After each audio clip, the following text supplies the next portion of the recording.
This is Greek with David Hutchison. Review of the indicative mood. As we review the indicative mood today, I'm hoping that you will see that there are a lot of patterns and parallels between the various forms that we have already studied before. Try to see these parallels, these patterns, this big forest in the midst of the trees. So let's start with the present tense. This was the first form that we learned, the present active indicative. We have, for present active and for present middle passive, we have the stem. There's nothing before the stem. We do have connecting vowels, and then we have endings. So the pattern is stem, connecting vowels, endings. So the present active, we learned number 1 endings, and then on the present middle, present passive, we learned the number 3 endings. So let's look at this present active, luo, stem, connecting vowels, endings. Here are those number 1 endings, which are the primary active endings. O, ace, a, amen, ete, usi. Now remember, the connecting vowels are built in there. The connecting vowels are omicron before mu or nu, or epsilon before everything else. O, ace, a, amen, ete, usi. So this is what the present active indicative looks like. The stem plus number 1 endings. Stem, number 1 endings. And remember, those connecting vowels are built into the endings. Luo, lues, lue, luamen, luete, luusi.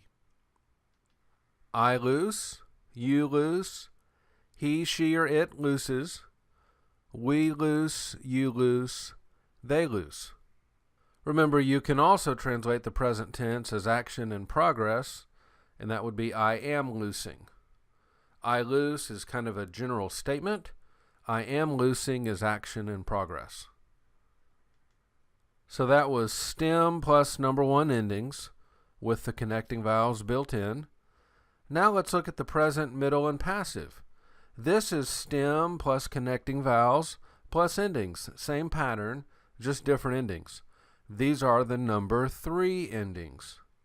My, a or psi, tai, metha, ste, entai. My, a or psi, tai, metha, ste, entai. These are called the primary, middle, and passive endings. So you have stem plus connecting vowel plus endings. Luamai, lue, luetai, luamatha, luisthe, luentai. If you translate it as a passive, I am being loosed, you are being loosed, he, she, or it is being loosed. We are being loosed, you are being loosed, they are being loosed. Now remember, on the middle we had several different options. The middle expresses special involvement of the subject in the action of the verb. So we could say, I am loosing myself, I am loosing for myself, or I myself am loosing. How are you going to know which one to do? Remember context. Try out the different options and see which one makes most sense in context. So remember, when we have a form that could be either middle or passive, it's a shared form. The only way you're going to know if it's middle or passive is by context, but specifically there are some clues and some things we can do to help us out. So first, we're going to try passive first, simply because there are more passives than middles in the New Testament. Remember also that a passive verb will often have an agency phrase telling us who done it. This is the hupa dia or in phrase. It tells us who is the agent performing that action of the verb. And remember that a passive verb will almost never have a direct object. So we're going to try passive first, simply because there's more passives than middles. Then if we see one of these agency phrases, a phrase beginning with hupa, dia, or in, then we're probably dealing with a passive verb. And if we see a direct object, it's probably a middle verb. So now let's look at the future tense. We learned the future tense pretty early on. The big key for future is this sigma. Sigma is a great key for the future tense. So what we had was the verb stem plus sigma, that future tense key. Notice it's in every single one of these columns, that's sigma. We have connecting vowels, and then we have our endings. The number 1 endings you learned with the connecting vowels built in, o, a, se, amen, eti, usi. And then the number 3 endings, my, air, si, tai, metha, ste, entai. So we've got stem, we've got sigma, that's a future tense key, and then we've got number 1 endings on the future active. So let's take a look. Luso, luces, luce, lusamen, lucite, lususi. We've got verb stem, we've got sigma right in the middle, and then we've got our number 1 endings. So the future tense says, I will loose. You will loose, he will loose. We will loose, you will loose, they will loose. So we had verb stem, then sigma, then number 1 endings. Let's look at the future middle. Now notice this doesn't say middle / passive. So what that means is this form is only middle. You have the verb stem plus sigma, same pattern as before. You've still got connecting vowels, and then all we're doing is we're switching to the number 3 endings. So we do a middle or passive ending. This turns out to be future middle indicative. And it looks like this. Lusamai, luce, lucitai, lusamatha, lucisthe, lucentai. So we have that verb stem, we have the sigma, then we have our number 3 endings. Connecting vowels are right in the middle. I will loose myself, I will loose for myself, or I myself will loose. That's how we would translate future, middle, indicative. So we see the patterns are very similar for future active and future middle. Very similar also with future passive. We're still dealing with the verb stem. The difference here is that theta eta jumps in on the future passive. The theta etas showed up with future passive and aorist passive. But then the other thing that we always have with future, you see it right here, is the sigma. So the future passive has theta eta plus sigma. Luthesomai. So we've got the verb stem, we've got theta eta plus sigma, we still have connecting vowels, and we still have number 3 endings. Luthesomai, luthese, luthesetai, luthesamatha, luthesiste, luthesentai. So you see that theta eta, it's either aorist passive or future passive. Then we see this sigma right after the theta eta, and you say, okay, this is future passive. Theta eta plus sigma, future passive. I will be loosed, you will be loosed, he will be loosed, we will be loosed, you will be loosed, they will be loosed. So that's the future passive. That's the verb stem, theta eta plus sigma, number 3 endings. Then there was a second future passive. Really the only deal here is that there's no theta. So instead of saying theta eta sigma, it's just eta sigma. So that's very similar to the future passive. There's just no theta. And it looks like this. Graphesomai, graphese, graphesetai, graphesomatha, graphesesthe, graphesantai. So there's no theta right before the eta, it's just eta. And then you still have the sigma, which is characteristic of the future tense. Translates the same way a future passive does. I will be written, you will be written, he will be written, and so forth. So let's look at this chart again. We've got verb stem, then we've got sigma is that great future tense key. We've got connecting vowels, then we have endings. Then on the future passive, we have theta eta right before the sigma, and then on the second future passive, we just have eta before the sigma. Now let's look at the imperfect tense. This is one of the past tenses. These are also called a secondary tense, a tense that has an augment. So notice before, when we did present and future, we didn't have anything that went in this column right here before the stem. Now we have an augment in the imperfect tense. The augment is a big sign that says past tense, past tense, past tense. So we're going to have an augment, then the verb stem, then we simply have connecting vowels and endings. So the imperfect form eluon. You've got augment right before. Augment says past tense, verb stem, connecting vowels and endings. These are the number 2 endings, called the secondary active. Nu, sigma, movable nu, min, te, nu or son. Nu, sigma, movable nu, min, te, nu or son. So here's the imperfect active. Eluon, elues, elue, eluamen, eluite, eluon. Augment before, verb stem, connecting vowels and endings. So the imperfect active would translate I was loosing. This is action in progress in the past tense. I was loosing. You were loosing, he was loosing.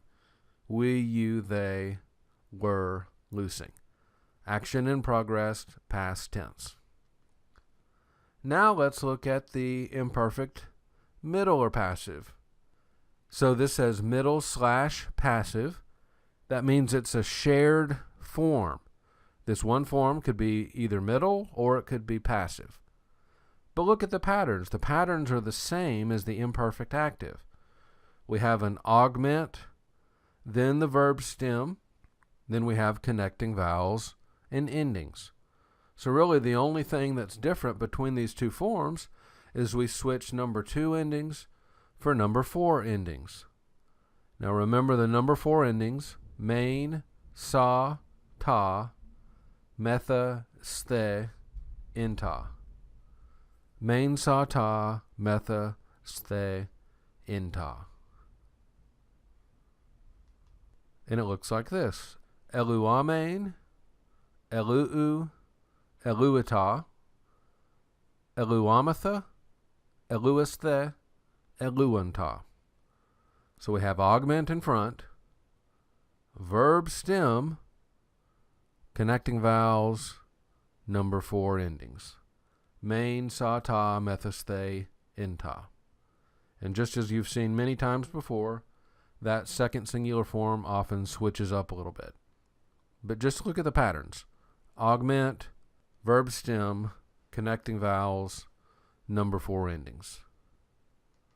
So if the form is passive, I was being loosed, action in progress, past tense, the subject is acted upon, passive. I was being loosed, you were being loosed, he, she, or it was being loosed, we were being loosed, you were being loosed, they were being loosed. Now what if it's middle? I was loosing myself. I was loosing for myself. I myself was loosing. Now remember, on these middles we said look the verb up in a lexicon, because sometimes the idea of self-involvement can be expressed without having to actually say the word myself. But these are three basic options. So let's look back at this pattern again.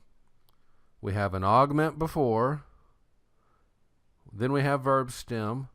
Really the only thing that's going to be different between these two forms, the endings. Are they the number 2 endings? Are they the number 4 endings? We have secondary active endings, number 2, then it's active. We have secondary middle or passive, it's middle or passive. Now let's look at the aorist tense. The big key for aorist is sigma alpha. You see it on aorist active and aorist middle. The other big key that we'll sometimes have for second form, second aorist, is the stem change. You remember that, the stem change? So let's look at aorist active, elusa. We have an augment before. That augment, remember, is a past tense morpheme. It's a unit of meaning that you stick on the front, and it says past tense. We just did another form that was also past tense. What was that form that we just studied a moment ago? The action in progress in past tense. That form was imperfect. Aorist is another past tense form. So we still have this augment. We have the verb stem lu. Then we have the sigma alpha, which is a giant aorist key. Then we have number 2 endings. Nu, sigma, movable nu, mente, nu, or son. We don't need connecting vowels because of the sigma alpha. So we can just stick those endings right after that alpha. All right, so let's look at the first aorist active. We've got augment on front. We've got the verb stem lu. We've got sigma alpha. This is the huge aorist key. And number 2 endings. Elusa, elusas, eluse, movable nu. Elusamen, elusite, eluson. So this is another past tense form. This is not action in progress. This is kind of the simple past tense. There's no particular comment about the kind of action. It's just action in the past, so you would say something like, I loosed, you loosed, he loosed, we, you, or they loosed. So we have this augment. Sigma alpha is the big key, then the number 2 endings. Now the second aorist. Remember here the big key is this stem change. So augment, stem change, number 2. This is the second aorist active. We do have our connecting vowels showing up right in there. So this is what it looks like. Elipon, elipes, elipe, elipamen, elipite, elipon. So this has the stem change. The stem change is the big deal for second aorist. Notice at the very top, this is from the verb lepo, lambda, epsilon, iota, p, omega, lepo. It changes here to lip. So you have augment on front, stem change, lip, and then you've got connecting vowels and endings. There's no difference in translation than a first aorist. I left, you left, he, she, or it left. We, you, they left. So the big deal for second aorist is that stem change. Now let's look at the middle forms. Aorist middle, we still have augment on front. We have sigma alpha, this giant aorist key, the number 4 endings, and it looks like this. Elusamen, eluso, elusata, elusamatha, elusaste, elusanta. So we've got augment, past tense, sigma alpha, aorist, number 4 endings, aorist middle. How do you translate the aorist middle? I loosed myself, I loosed for myself, or I myself loosed. And once again, look up the verb in a lexicon. You may be able to express the idea of self-involvement without having to use the word myself. So that was aorist middle. Augment, verb stem, sigma alpha, number 4 endings. What's different between aorist active and aorist middle in terms of form? The patterns are exactly the same. It's just a difference in the endings. Are we dealing with number 2 endings or number 4 endings? Well, how about a second aorist middle? Second aorist middle, the big deal is going to be stem change plus number 4 endings. So notice, just like the second aorist active, we had stem change. Second aorist middle, we have stem change. Looks like this. Elipamein, elipu, elipata, elipamatha, elipisthe, elipanta. I left myself, I left for myself, I myself left. Okay, so here's aorist passive. We still have the augment. The big key here is this theta eta. So if you ever see augment theta eta, you know you're dealing with aorist passive. Eleuthein, eleuthes, eleuthe, eleuthemen, eleuthete, eleutheson. Augment theta eta, aorist passive. I was loosed. You were loosed. He was loosed. We, you, they were loosed. Now the second aorist passive. The big switch here is there's just no theta. Instead of theta eta, it's just eta. Otherwise, it looks exactly the same. So instead of theta eta, agraphein, it's just eta. Agraphein, agraphes, agraphe, agraphemen, agraphete, agrapheson. And it's going to translate the same way as a aorist passive. I was written, you were written, he was written, we, you, they were written. So let's look again at this summary. For aorist, we have augment on front because it's a past tense. We've got sigma alpha after that. That's a big aorist key. If we don't have sigma alpha, then we're going to have a stem change for these second aorist forms.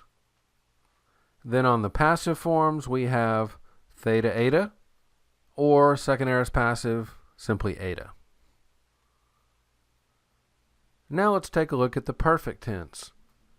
I always thought the perfect tense was easier to figure out because we've got two really good keys that will sometimes show up.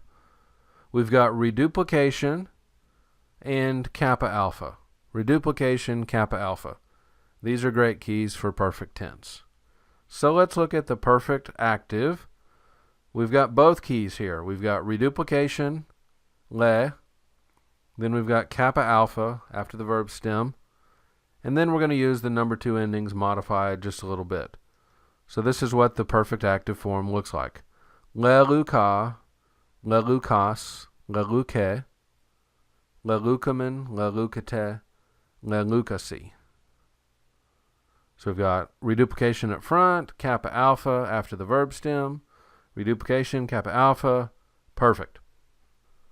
We'll often translate the perfect tense with have or has.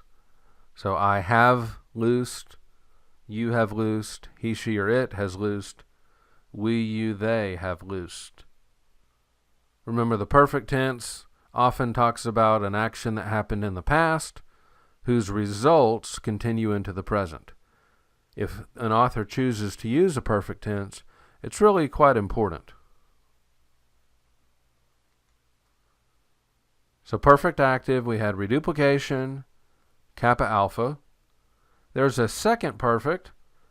Really all that's different here is there's no kappa in the kappa alpha. So instead of reduplication kappa alpha, we just have reduplication alpha. But we still have reduplication, so that's a pretty big key. So here's the second perfect of grapho, gegrapha, gegraphos, gegraphe, gegraphamen, gegraphete, gegraphasi. Still have reduplication on the front. There's just no kappa. I have written, you have written, he, she, or it has written, we, you, they have written. So that's the second perfect active. Now let's look at the perfect middle or passive. We still have the same key of reduplication on the front, and then we're going to go with some middle passive endings. My, ersai, tai, methus, they, entai. Lelumai, lelusai, lelutai. Lelumitha, lelusthe, leluntai. Reduplication on front.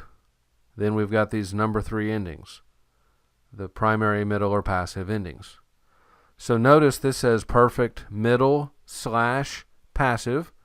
That means it's a shared form. It could be middle, could be passive. If it's passive, we're going to translate it with have or has plus been loosed. I have been loosed. You have been loosed. He, she, or it has been loosed. We, you, they have been loosed. Perfect middle. We're going to do the same type of thing we've done many times before. I have loosed myself. I have loosed for myself. I myself have loosed. So the perfect tense, reduplication is a great key. Then sometimes we'll have kappa alpha or simply alpha. But you see reduplication, it's perfect. We also talked about the concept of deponency. A deponent verb is a verb that's middle or passive in form, but active in meaning. The vocab form, the lexical form, is an oh my form. If you memorize a vocab form and it's oh my, then you know it's a deponent. So it's going to look middle or passive, but you translate it as if it were active. Now, we mentioned that some people reject the category of deponency and think instead that these are just middle-only verbs. That's possible, but what you're going to do is translate these in an active sense. And really, if you want to know what the middle sense of that verb can be, just look it up in a lexicon. And that will help you out quite a bit with knowing how to translate these, whether they are in fact middle-only or whether they are really deponents. We also studied the verb eimi, the being verb. As you might imagine, this is very frequent. The present tense of eimi, eimi, esti, esmin, este, ac. I am, you are, he, she, or it is. We are, you are, they are. Eimi, esti, esmin, este, ac. So we had present tense. We don't say active because it's not an active verb, it's a being verb. So you would simply say present indicative. You don't say present active indicative, you just say present indicative. When you do the imperfect tense of eimi, it's the imperfect indicative. Amen, ace, ain, amen, ate, ason. Amen, ace, ain, amen, ate, ason. I was, you were, he, she, or it was. We were, you were, they were. And then we also learned the future tense. Esomai, esse, estai, esamatha, esesthe, esantai. I will be, you will be, he will be, we will be, you will be, they will be. There's a lot to the indicative mood, and even going back through this video, your head may be spinning a little bit. But what I want you to do is to just take the Goodyear blimp view. the Google Maps zoom out view and look at these patterns that you see. So look at those charts, look at the patterns that repeat themselves again and again. Print out copies of these patterns and you can keep them with you. And I hope that by looking at it from above, from this zoomed out view, you'll maybe see some patterns repeating themselves that you didn't notice before when you were in the midst of the forest. Remember that the Greek train always keeps moving. Wherever you are right now is always a bit hazy. And then as you look back to what you've done in the past, it starts to clear up a little bit. You're going to have delayed reaction aha moments. If you feel uncomfortable, that's par for the course. You just have to keep going. Things will start clicking if you keep working. If you give up, I can't help you, and you can't help yourself. But if you keep going, things will click, and you'll keep making progress. So let's kind of take a sanctification type of perspective on Greek. I have not already been made perfect, but I press on. I have not already obtained all this, but I press on. I'm not what I will be, but I'm not what I used to be. So let's do it. Let's press on. Let's keep fighting the good fight.